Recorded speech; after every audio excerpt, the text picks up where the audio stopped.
Apakah film Superman DCU akan mengambil konsep dari komik Kingdom Come?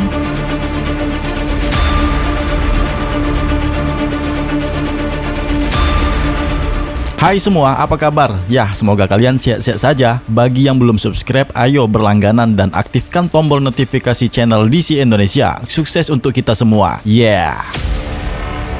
Sutradara James Gunn memberikan bocoran mengenai koneksi ke alur cerita komik Kingdom Come dalam film Superman yang mendatang yang sebelumnya itu berjudul Superman Legacy, di mana Superman karyanya si James Gunn ini akhirnya memasuki produksi. Detail plot film cerita DCU ini masih dirahasiakan. Bos DC Studios telah memerankan banyak karakter baru untuk film tersebut, termasuk beberapa pahlawan super yang baru, namun ceritanya masih belum jelas. Sinopsis film ini menjanjikan bahwa Man of Steel yang akan diperankan oleh David Corenswet akan mendamaikan warisan Kryptonnya dengan pendidikan manusianya. Godaan James Gunn untuk Kingdom Come dimulai pada bulan Desember tahun 2022, selang 1 bulan setelah dia menjabat sebagai seorang penanggung jawab dari DC Studios. Dia pun membagikan foto dari DC Comics yaitu Kingdom Come. Dia pun membuat status mungkin ini adalah sebuah rencananya untuk di masa yang akan datang nanti. Dan ini terbukti.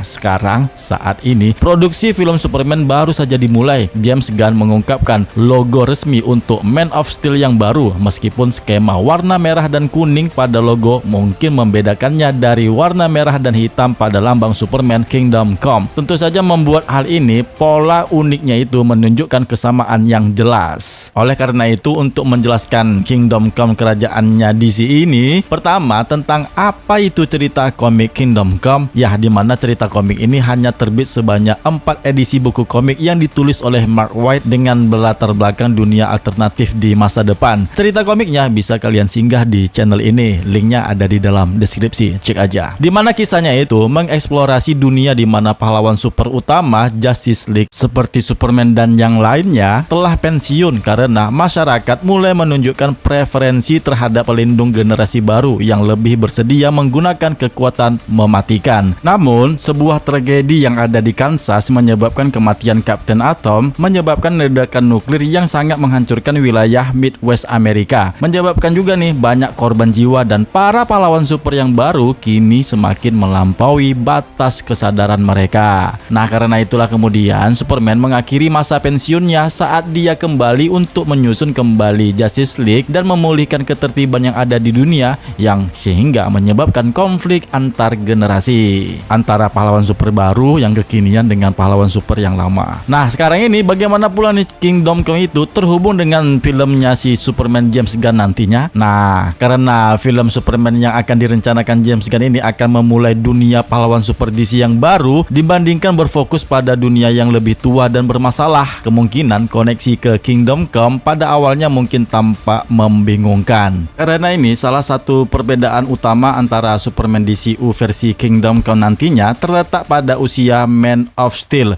Sementara kisah DC Comics itu, Kingdom Come di dalam cerita komiknya mengikuti kisah seorang Krypton tua yang keluar dari masa pensiunnya sekitar usia 60-an. Lihat saja di komik ini, gambarnya terlihat tuh, rambutnya si Superman Kal-El berwarna putih, ada ubannya. Di mana juga ini film si James Gunn yang akan dibintangi oleh seorang yang seusia dengan aktor yang kita kenal sebagai bernama David Corenswet, yang membuatnya itu berusia sekitar 30-an. Dan lebih lagi, di mana ceritanya itu juga pernah disampaikan oleh si James Gunn bahwasanya cerita Superman yang akan ditampilkan nantinya adalah tentang keluarganya yang berada di Metropolis, dan dia baru saja kerja di salah satu media Daily Planet.